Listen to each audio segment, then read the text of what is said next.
Mungkin saya ingin beralih sebentar kepada Ibu Hediana dari ICOC di sini.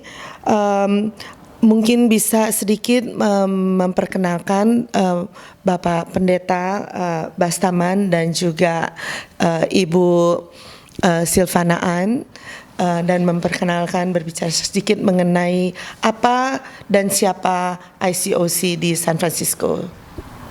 Terima kasih. Saya Hidiana Utarti dan bersama kami Pastor Bastaman dan Ibu Silvana. Pastor Bastaman akan menceritakan bagaimana idenya Pastor mengenai ICOC. Yang saya bisa ceritakan itu adalah kira-kira 6 tahun yang lalu, tahun 2010, Pak Tony, saya berkenalan dengan Pak Tony karena kami sedang membantu 2 orang survivor dari human trafficking di dunia perikanan. Saya sendiri bekerja di Asian Women Shelter di San Francisco, dan saya kebetulan adalah point person atau koordinator dari anti-trafficking program. Karena saya bicara bahasa Indonesia, teman-teman yang korban-korban atau survivor yang berbicara bahasa Indonesia selalu dilempar ke saya. Jadi sebelum saya bertemu dengan Pastor Tony, ada kira-kira 2-3 orang Indonesia yang waktu itu kebanyakan neni. Jadi neni-neni yang bekerja di orang-orang kaya atau di rumah-rumah diplomat. Terus ikut ke Amerika, nggak boleh keluar dari rumah. Paspornya disimpan, hanya boleh telepon ke orang tuanya mungkin 2 kali setahun selama 10 tahun. Kita nggak tahu apakah mereka itu sebetulnya dibayar apa enggak. Kerja dari subuh sampai tengah malam. Terus acap kali di sexual harassment, diganggu-ganggu, dipegang-pegang, atau juga diperkosa. Jadi pas saya bertemu dengan Pak Tony, kita berdua mencoba membantu teman-teman. Apa yang disediakan oleh organisasi saya itu seringkali nggak cukup. Tugas saya itu membantu survivor itu apply atau mengambil public benefit atau bantuan dari negara.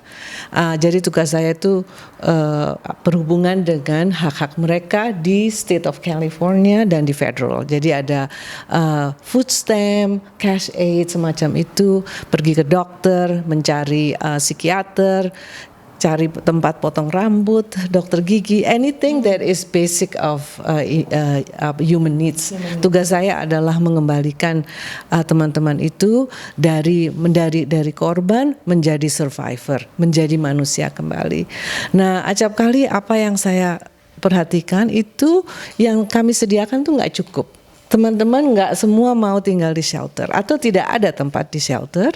Jadi buntutnya saya harus berhubungan dengan Pastor Tony dan teman-teman lain. Ditaruh di mana ini kalau nggak ada shelter?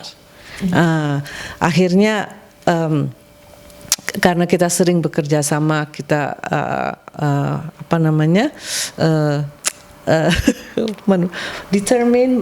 komunikasi. Kita akhirnya setuju untuk membentuk ICOC ini. Tapi Kapan itu? 3 tahun yang lalu.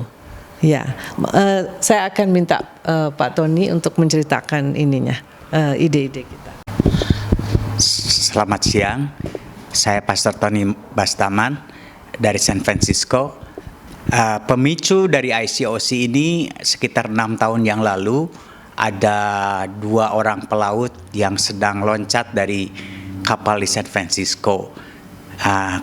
Kebetulan saya mendengarnya dan saya sendiri terpanggil untuk menolong mereka karena latar belakang saya sebelum jadi hamba Tuhan, saya juga bekas pelaut yang pernah loncat kapal di Eropa tahun 80-an.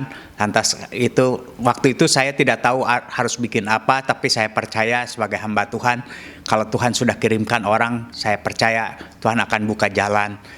Lewat kabari juga Pak John Uy, saya diperkenalkan dengan Bu Hediana. Lantas pendek cerita, kami mengalami pengalaman yang luar biasa dari mereka yang tidak punya I-94 surat apa-apa, kami diberikan lawyer, dan mereka akhirnya mendapatkan surat-surat green card, visa lewat proses melalui Visati, lantas setelah Visati mereka dapat green card. Salah satu mereka keluar istri dan anak-anaknya sudah dikirim ke Indonesia. Dari situ saya melihat sedikit apa yang kami lakukan hasilnya sangat luar biasa. Bahkan yang satu lagi, dia itu adalah salah satu orang termiskin di kampungnya. Sekarang menjadi orang yang terkaya di kampungnya, yang punya masa depan yang lebih bagus. Lantas saya mengumpulkan hampir seluruh tokoh masyarakat di San Francisco. Mari kita bikin suatu organisasi untuk menolong masyarakat Indonesia yang dalam kesulitan tanpa melihat suku, ras, dan agama. Dan setelah beberapa tahun kasus ini, 3 tahun kemudian kami membuka organisasi ini bersama Ibu Yulda Asmara, Ibu Hediana, Ibu Silvana, dan Ibu Ina Sabrina. Kita membuka organisasi namanya SCOC, Indonesian Community Outreach Committee, dan mungkin saya kembalikan lagi ke Bu Hediana. Inilah hasil-hasil yang pernah kita layani. Jadi dari 3 tahun yang lalu, kira-kira ada 40, saya bilangnya call for help. Jadi ada 40 teman-teman yang meminta bantuan. Biasanya hubungannya adalah langsung ke Pastor Tony, Mbak Silvana, atau Ibu Yuli. Saya perlu mengatakan atau menyatakan ini, walaupun saya kerja di Asian Women Shelter dan teman-teman tahu saya berbahasa Indonesia, teman-teman di komunitas nggak selalu mau menelpon krisis lainnya Asian Women Shelter karena dianggapnya kami ini ada hubungannya dengan pemerintah. Jadi mereka biasanya menghubungi teman-teman dulu melalui Bu Silvana, melalui Pak Tony, lalu nyambung ke saya, lalu saya sambungin ke lawyer. Jadi kita tuh kayak sambung menyambung. network.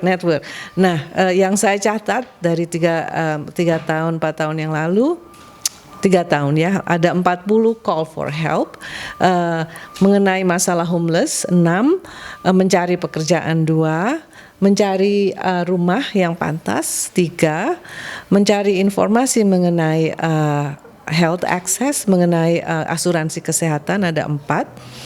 Lalu ada kira-kira 8 yang mencari informasi mengenai social security, mencari lawyer mengenai macam-macam masalah atau urusan imigrasi, minta dokumentasi dari konjen. Biasanya Pak Pastor membantu soal itu. Domestic violence atau kekerasan rumah tangga kita ada 11 dan human trafficking ada 9. Ini adalah yang tertangkap oleh kita, tertangkap quote unquote. Banyak cerita di komunitas yang kita dengar, tapi mereka tidak minta bantuan. Waktu saya merekrut teman-teman di San Francisco, ada 2 pertanyaan kepada saya. 1, apa motivasi Anda membuka ICOC ini? Saya sebagai hamba Tuhan, dan ini jawaban saya apply to anybody. Bagi saya adalah kalau saya bisa membantu orang itu adalah ibadah, dan saya rasa untuk seluruh agama juga bisa apply. Yang kedua, katanya kan sudah banyak organisasi-organisasi di San Francisco khususnya. Yang saya lihat, saya tidak ingin jadi pahlawan, tapi kebanyakan organisasi-organisasi itu ya tidak menolong ya, kebanyakan ya untuk party, tetapi kenyataannya di masyarakat Indonesia banyak sekali yang mengalami kesulitan, dan kita tidak punya community center. Oleh karena itu saya terbeban untuk menolong, entah itu informasi pekerjaan, entah itu affordable housing, segala macam kesulitan itu terbeban karena saya sendiri melantau dari umur 16 tahun, jadi saya sangat terbeban. Terima kasih.